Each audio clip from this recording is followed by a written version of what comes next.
with John Seigenthaler. Hello, I'm John Seigenthaler. Welcome once again to A Word on Words. My guest today is John Lee, otherwise known as Richard Dixie Hartwell. He's at Buckwall years ago, sat in that chair and said, writing humor is like sweating blood. It's tough. It's tough. It's tough. Why I never could do it in my nonfiction books. Now, when I would get up and talk about my work and my books, I was always kind of considered to be a blue-collar comedian with it.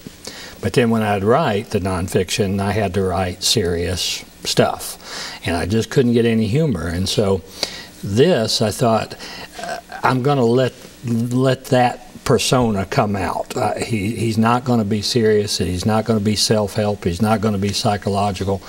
And just have some fun. But what I said earlier is when you don't think you're going to get published, you can do whatever you want and just let it flow. Well, you know, and I didn't think I would. Turner Publishing picked this up. Yeah. My guess is, knowing your reputation as a writer, but the title had to help grab their interest. It did. I sent them a postcard with a picture of the Buddha sitting on an old rusted Chevrolet truck out in the pasture, and had When the Buddha Met Bubba. And they called me, and I tell you, Turner Publishing is one of the best houses I've ever worked with.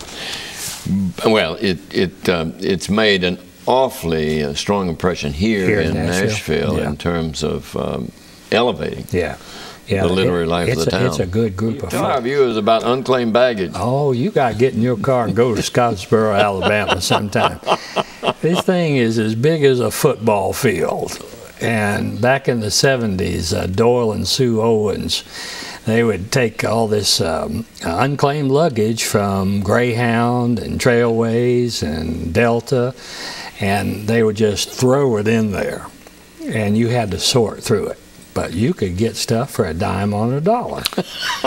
But what would happen is that in the early days, now it's mostly urban myth stuff, you understand, but the tales went out I went to Unclaimed Baggage last Saturday, and I bought this suit for $5, and I found me a diamond ring in there. And that thing was worth $500, you know.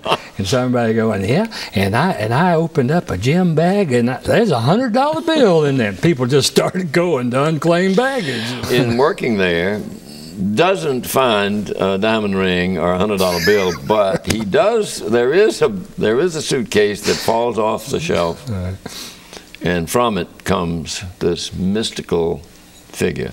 Magical mystery figure called Putai. Putai. How did you think you could ever get away with that? Well, it turns out that the Buddha has many, many different names, because there's supposedly, truth is, many different Buddhas that existed. The historical Buddhas, but others. But there was a name that I found called Putai, and he's a big old barrel-chested guy, Asian accent, part European, part Asian. We don't even know. He's been all over the place.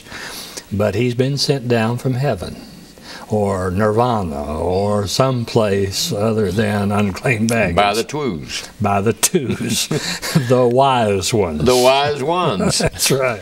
Pooh is that he picks up something in the cultures. Not long before he's saying, how's your mama now? That's right. That's right. And we're going to drown some worms today, aren't we? Go fishing, you know. That's right. Yeah, he likes the language, and I love the language, and I know you do too. Yeah. I mean, you know, the Southerners have ways of putting.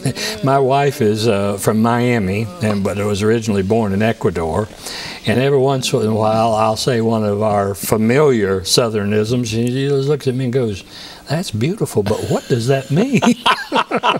And this book is filled with some of those. And you know, Pooh is not really lecturing him. No. He's showing him by example. Well, and telling those stories, you know. Telling those stories. You know, that's how we grew up to a large degree. It's an oral history. You bet. Somebody would say, well, let me tell you about this story, about these two old guys. And Buddha does that. He does, that's right. You know, let me tell you about this old monk, you know, and that's right, and that's exactly right. Yeah. And you know, there is, I mean, Bubba's got a religious background. I mean, he is a member of the gospel Second Church of the Pentecostal Holy Rollers. That's exactly right.